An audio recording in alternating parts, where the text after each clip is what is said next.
Hello viewers, स्वागत है आप सभी का मेरे यूट्यूब चैनल स्कूल ट्यूशन गुरुजी में। आज हम बात करेंगे वर्कशीट 41 की, जो कि 7 अक्टूबर के लिए जारी की गई है। क्लास 9 के साइंस सब्जेक्ट की वर्कशीट है। यहाँ बच्चे अपने नाम लिखेंगे और यहाँ अपने क्लास टीचर का नाम लिखेंगे। हम चैप्टर पढ़ रहे हैं force and laws of motion, और आज पढ़ेंगे हम third law of motion.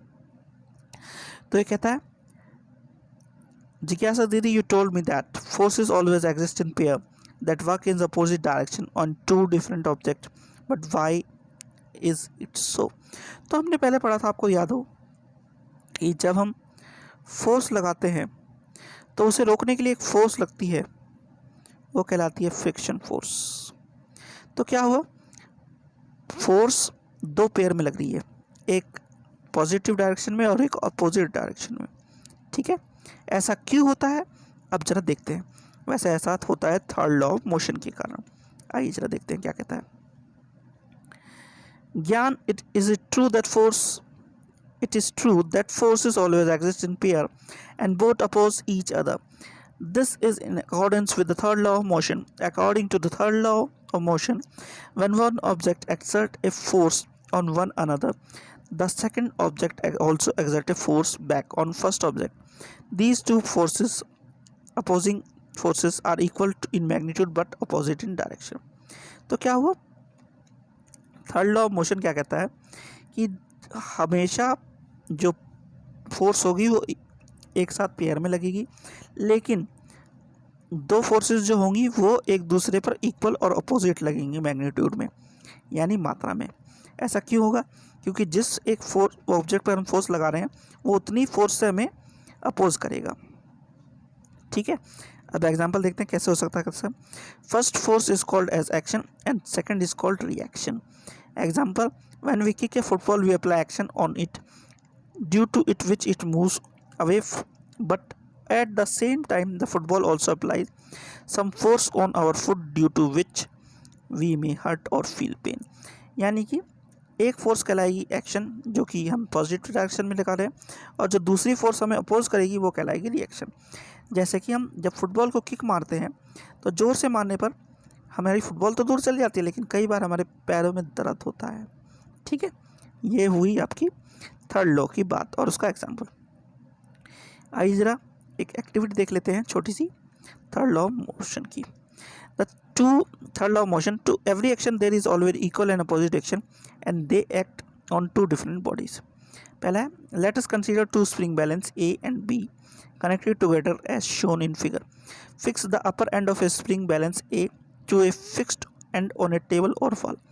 Keep them horizontally and pull stretch the upper end of the spring B by hand.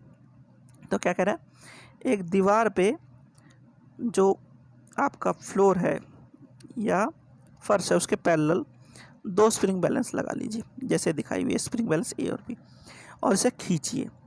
तो जब आप खींचेंगे क्या होगा, we notice that the reading of force weight in both the balance is same but opposite in direction. In this setup, the amount of action force applied by A on B is equal to the reaction of applied force B to A. तो देखेंगे हम कि जो force हमने B पे लगाई है उतना ही A फोर्स अपोज कर रही है उसे, यानी एक्शन जितना होगा उतने ही सेम मैग्नीट्यूड पे रिएक्शन होगा।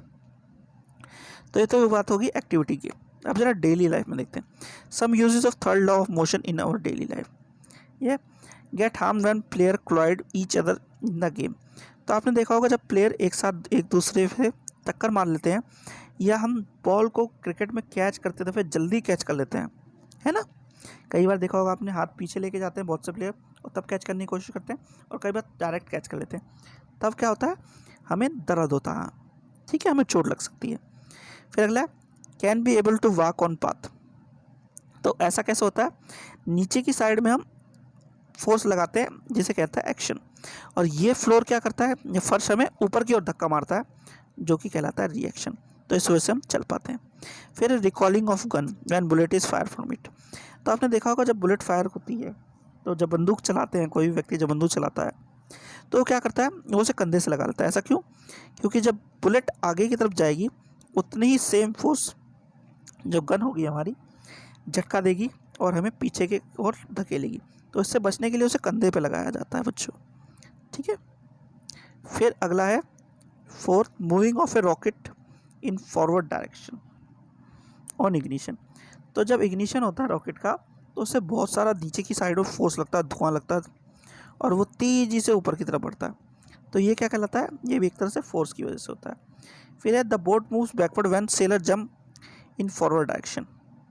और सेलर जब आगे की तरफ एक्शन दिखा रहा है तो क्या होता है, बोट पीछे की तरफ एक्शन करती है क्योंकि वो आगे की तरफ जंप कर रहा है।